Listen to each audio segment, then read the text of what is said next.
26 जुलाई ये वो तारीख है जब भारत ने जम्मू कश्मीर के कारगिल में पाकिस्तानी सेना को हराया था। भारतीय जवानों ने इस युद्ध में अपने खून का आखिरी कतरा देश की रक्षा के लिए न्यौछावर कर दिया था। कारगिल युद्ध में भारत ने 26 जुलाई को विजय हासिल की। करीब 2 महीने तक चले इस युद्ध में भारतीय सेना के साहस और परिक्रम के आगे पाकिस्तानी सेना को घुटने टेकने पड़े थे। घुसपैठियों को घुटने टेकने पड़े थे। कारगिल में करीब 18,000 फीट पर लड़ी गई इस जंग में देश ने 500 से ज्यादा वीर जवानों को खो दिया था और 1300 से ज्यादा घायल हुए थे। वीरों की शहादत पर आज भारतवासियों को गर्व है। ऐसे में सवाल है कि कारगिल अब कैसा दिखता है। ब्रिगेडियर ठाकुर से समझते हैं। अभी आप व्यू पॉइंट पे खड़े हैं। आप देखिए द्रास बाउल नीचे पूरी तरह से दिख रहा है और जो सामने पहाड़ियां हैं जिसके ऊपर दुश्मन ने कब्जा कर लिया था, और जितनी भी ऊंची पहाड़ी, अगर मैं दाएं से शुरू करूं तो आप देखिए ये तोलोलिंग की पहाड़ी है जो तिकोना आपको दिख रहा है, और सबसे ऊंची पहाड़ी ये 5140 है और इसके बीच में हम्प का इलाका है, क्योंकि 18 ग्रेनेडियर्स ने ये तोलोलिंग और हम्प के इलाके पे कब्जा किया था। अगर हम इस तरह से अगर आप आ जाइए, आप देखिए जो ब्राउन पैच है ये 3 पिंपल का एरिया का इलाका है, और इस तरह जो आप देखिए जो सबसे ऊंची पहाड़ी है ये टाइगर हिल यहाँ से दिख रहा है, जो कि सबसे ऊंची पहाड़ी है, 17,000 फीट की हाइट पे है। और उसी के साथ जो 4875 सबसे बाएं वाली पहाड़ी, जिसको बत्रा टॉप भी कहा जाता है, और 13 जैकरीफ ने इसके ऊपर विजय हासिल की थी। तो इस तरह से आप जो है इस पूरी पहाड़ियों को बाएं से दाएं दे सकते हैं कि किस तरह से दुश्मन ने इन पहाड़ियों के ऊपर कब्जा किया हुआ था। और जो नेशनल हाईवे जो कारगिल से और ये नीचे श्रीनगर से द्रास कारगिल और नेशनल हाईवे 1 अल्फा जो है इसको बाधित किया था, और लद्दाख और लेह को जो है बिल्कुल अलग थलग कर दिया। इस युद्ध ने हमें कई सबक दिए।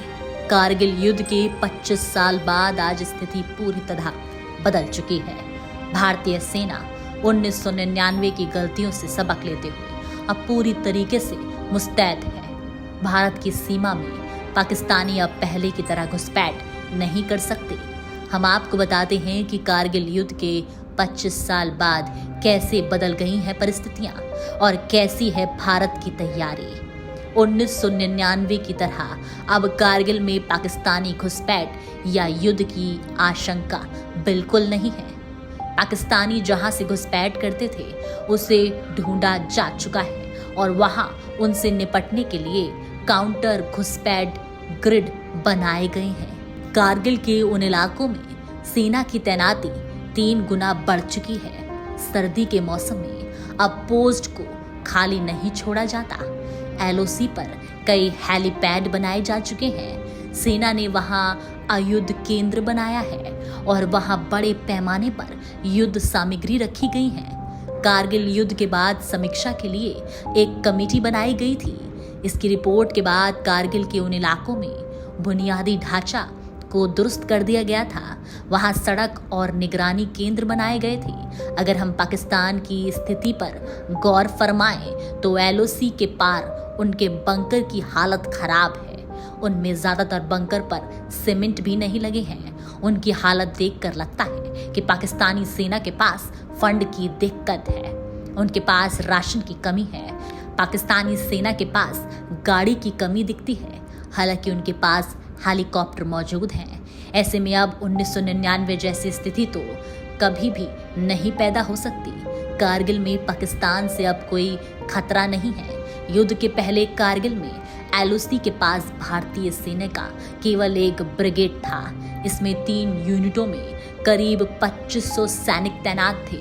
LOP पर जोजिला और लेह के बीच करीब 300 किलोमीटर की सीमा की समीक्षा का जिम्मा इसके ऊपर था। ये सेक्टर जोजिला से सियाचिन तक सामग्री और सैनिकों की तैनाती के लिए काफी महत्वपूर्ण है, लेकिन घुसपैठ से पहले इसकी अहमियत को नहीं समझा गया था। यहाँ कई गुना ज्यादा सैनिकों की तैनाती की जरूरत थी, लेकिन तब इसे नहीं समझा था। सर्दियों में LOP पर पहाड़ की चोटी पर पोस्ट को खाली कर दिया गया था। इन इलाकों में सड़कों की कमी थी और कुछ सड़कों पर गाड़ी जाने की स्थिति नहीं थी। युद्ध सामग्री और निगरानी की तकनीक की भी कमी थी। इन कमियों का फायदा उठाकर पाकिस्तान ने घुसपैठ की थी। अब इन कमियों को पूरी तरह दुरुस्त कर दिया गया है। ऐसे में कारगिल में पाकिस्तान अब बिल्कुल घुसपैठ नहीं कर सकता और अब ऐसा दिखता है कारगिल।